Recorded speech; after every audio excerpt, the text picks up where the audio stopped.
بتتعامل ازاي مع احساس الرفض ده؟ ابتديت شويه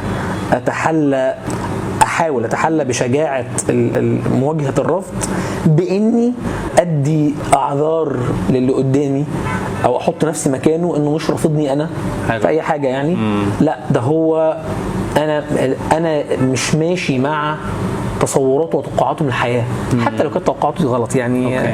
ده الحاجه الاخيره برضو تو بروتكت مي، ودي اكتر حاجه يمكن نفعتني قوي في الحته دي يعني، انه هو صحيح ده انا موست بروبلي هترفض، هو انا اقل بكتير جدا ان انا يتم الموافقه عليا في كل حاجه، تمام؟ ده الطبيعي اصلا انك انت مش بتفت مع كل حاجه، ده هو القبول اصلا كان امر استثنائي من عند ربنا يعني اساسا يعني، فعادي مش هيجرى حاجه يعني ايه المشكله يعني؟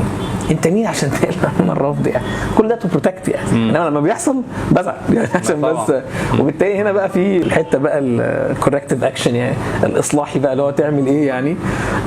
باخد من الاولانيه دي واقول انه اواجه نفسي شويه ان هو اوكي. على طول بقول حاجه من اتنين: اترفضت لانك مقصر ولا اترفضت لانك انت بني ادم